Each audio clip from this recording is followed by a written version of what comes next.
I'm excited to speak with Rocky today. We met at the Web Summit in Vancouver, BC, and here we are talking about his role as the Director and Head of Policy Research for the Financial Services Development Council. And he's here to talk about his role and his love for marathoning, and we'll get into his training and how he properly fuels his body. Welcome, Rocky. No, fantastic. Thank you very much for having me, Christine. I have to say the name Rocky is very strong. I think of the movie Rocky, but Rocky's solid. So how did you get that name if you tell Mm. our viewers? It was given by my father, so it's actually reflective of the Chinese name that I have. My Chinese name speaks for Yat Ngok, so it's like the number one mountain. All right, and so when my dad gave me that name, or my grandfather gave me that name, my dad just feels that, you know what, Rocky Mountains is the top mountain that, like he has visited at that point in time. So we were I was just given that name. Yes, well, it really suits well for what you do. I mean, you are a director and head of policy research for the Financial Services Development Canada. Can you tell or share what your role does, and is there a typical day? Sure. So the Financial Services Development Council is an advisory body to the government of the Hong Kong SAR. The reason of its existence is that while there are a lot of regulators in the city, and for those of you listening and don't know much about Hong Kong is an international financial center. It's one of those top three centers, and that would be New York, London, and Hong Kong. And with that in mind, there's a need for us to think of policies that fit today's world, and which is evolving very quickly. And as a result, the Financial Services Development Council was born back in 2013. Now, between the last 12 years, we have been publishing a lot of papers, and that's what a think tank or an advisory body literally does. We need to come up with ideas for the government to consider, for the regulators to implement, and for the industry to voice out their suggestions or observations that they have taken away from their practices from global arenas. So that's essentially what I do. As for myself, I head up the policy research function in this institution. I manage a team, but usually besides working, I get up pretty early.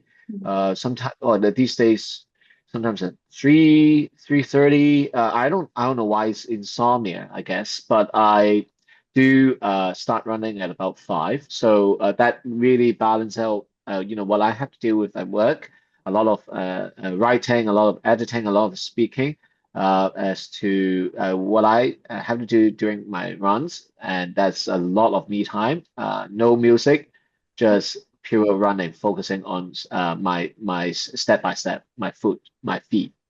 Mhm.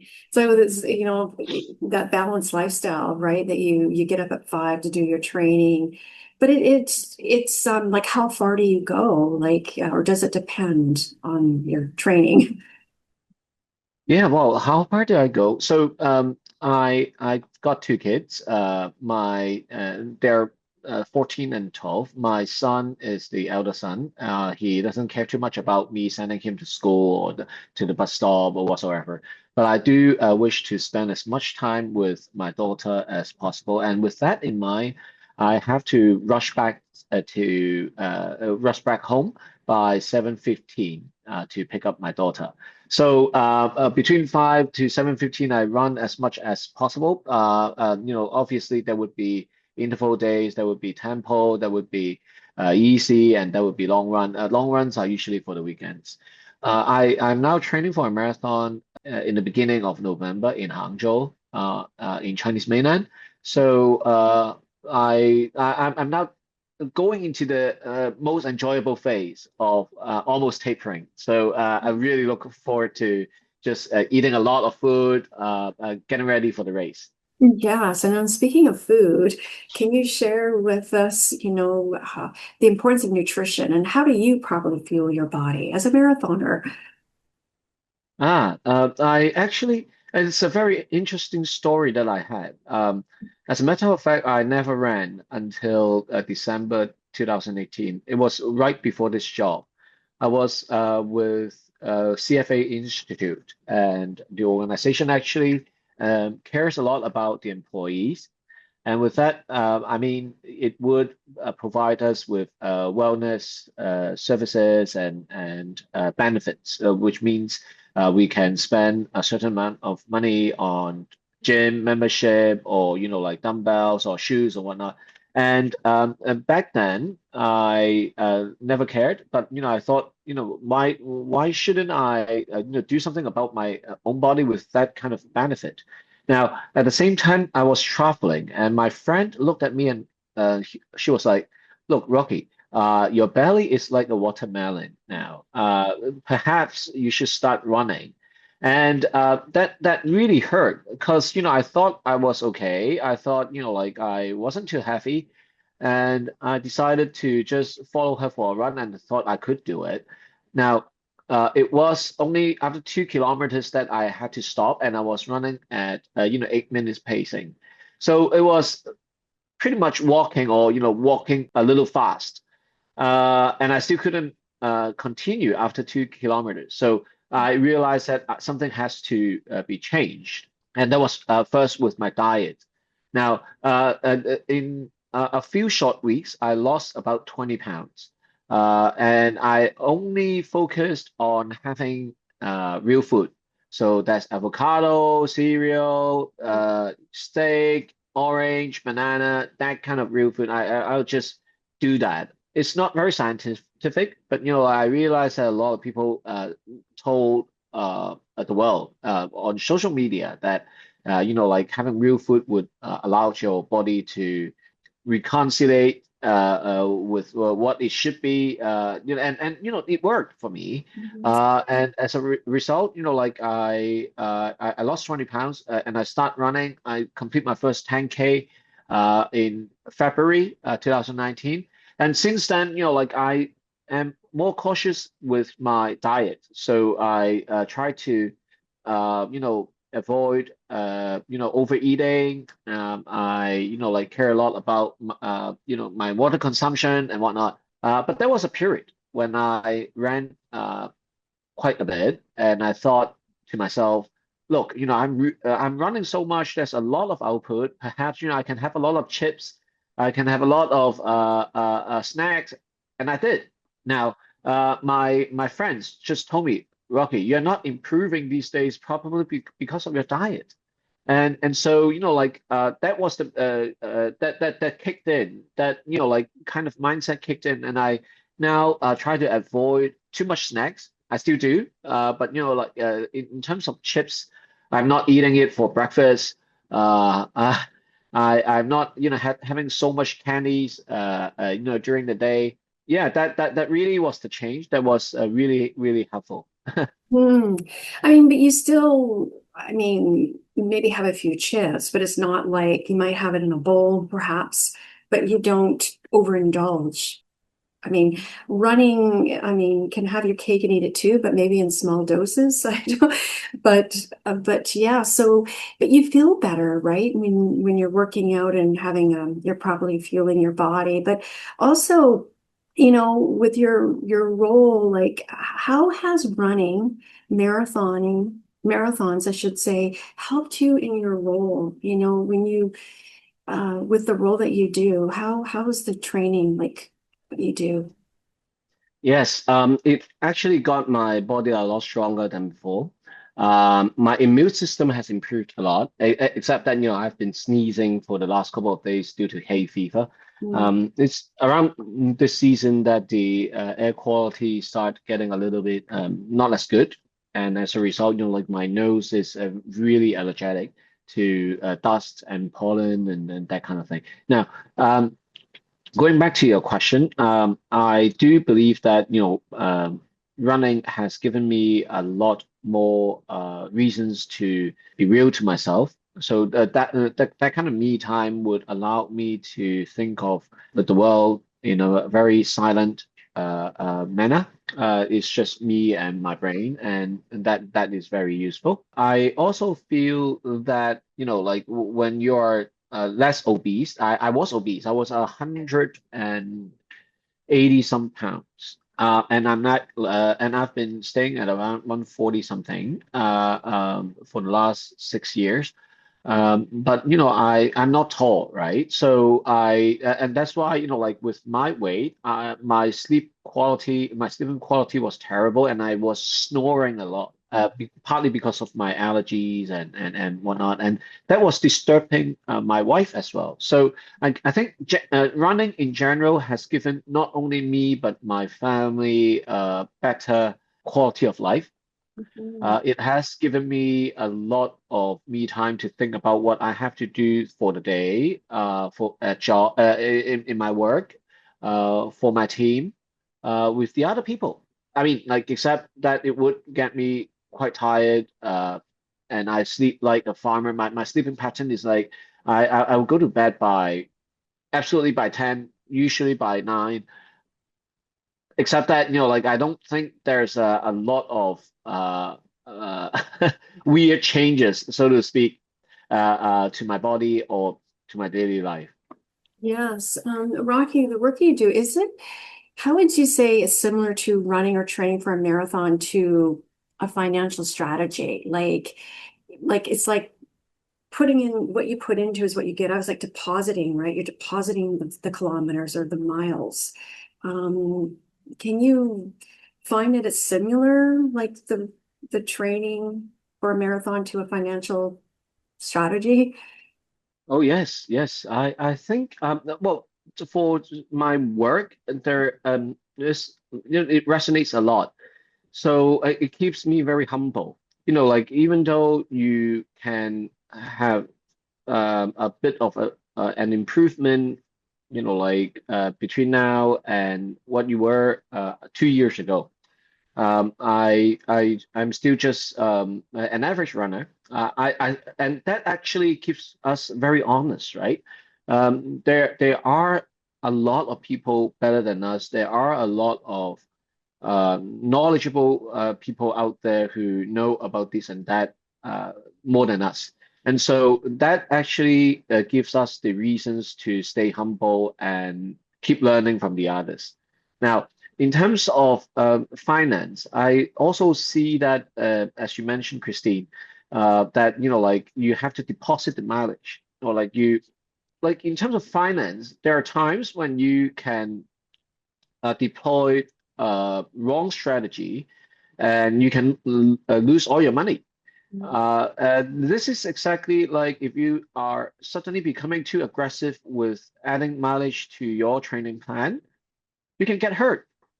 Hmm. Um, I guess like that actually also speaks to my very own experience when one of those months when I added 60 to 70% of the mileage without knowing it. I just wanted to do really well in February. And then like I add a lot of miles to my training plan prior to the race, and I got hurt. So these are the things that we have to uh, uh, keep to ourselves. We have to be honest. We have to be managing our expectations and doing everything step by step. Mhm. Rocky, I have to ask you, do you have a favorite shoe brand? Yes, I do. I just bought it. I think it is very expensive. But I just bought my Alpha Fly 3. So I'm going to race my next couple of marathons in those.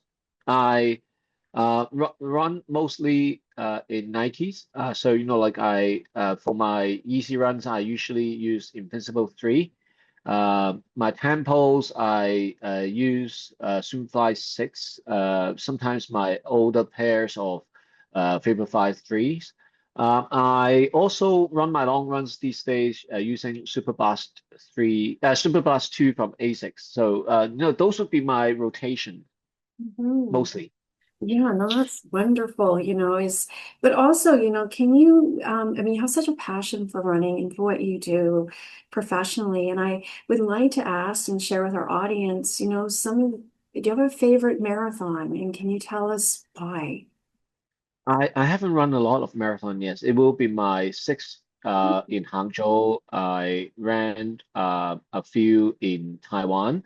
I also ran one in Seoul and in Hong Kong. They are all very different. I haven't signed up for any majors yet. I feel that it is a little bit expensive, both in terms of well, if I can't be qualified, I can't qualified yet. Um, I have to deal with the charity spots, and that's very expensive. And also traveling from Hong Kong to North America for three of those races would be very expensive.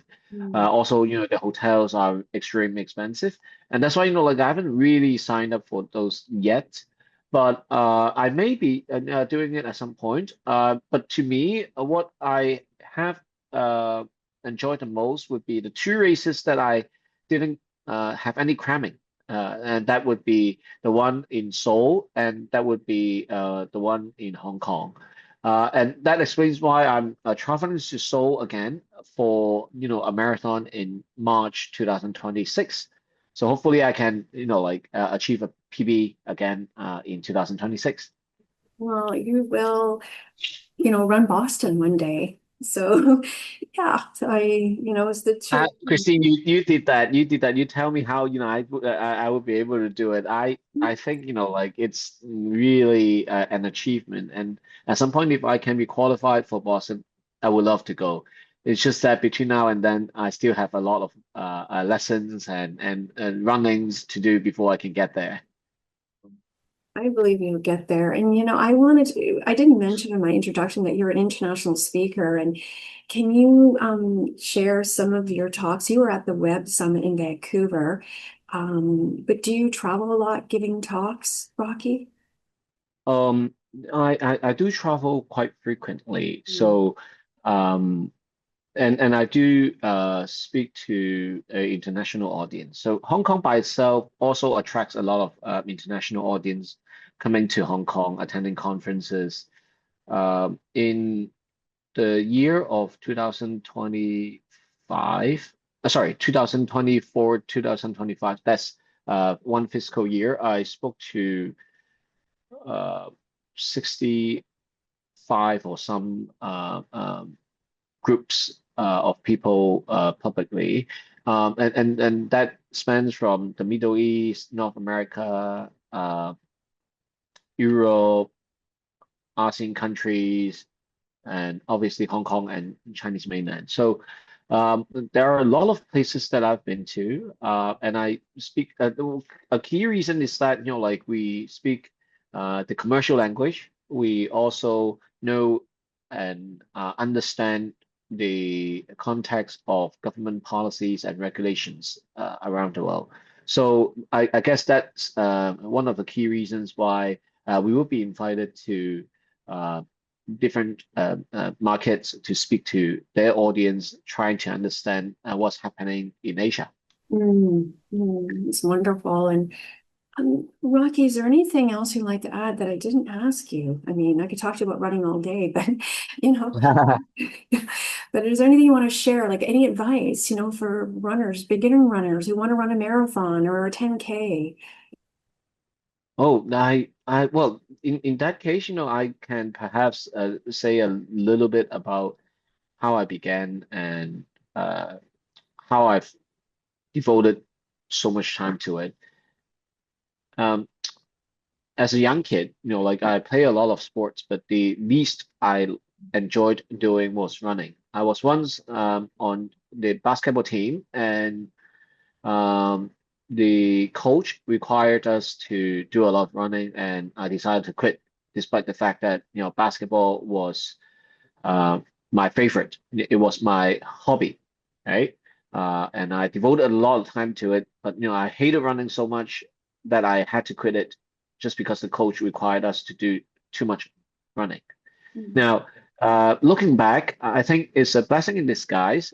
Uh, I think what I haven't done at a young age, I now stay very humble and try to be a student again. I was a student. I'm still a student, and like it really speaks to my value that we ought to be open. We should continue to keep learning from different people.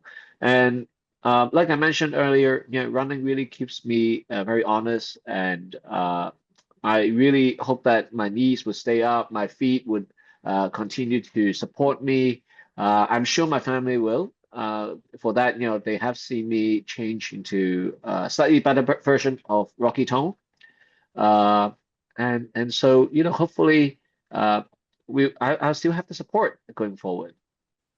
Wonderful. And thank you so much, Rocky, for your time today, and all the best to you in your marathon next month. And I would be happy to have you come back on the program. Thank you. Thank you so much, Christine. I look forward to running with you next time when I'm in Yes, North America. yes, I love that. Thank you so much. Fantastic. Thank you so much. Thank you very much for having me.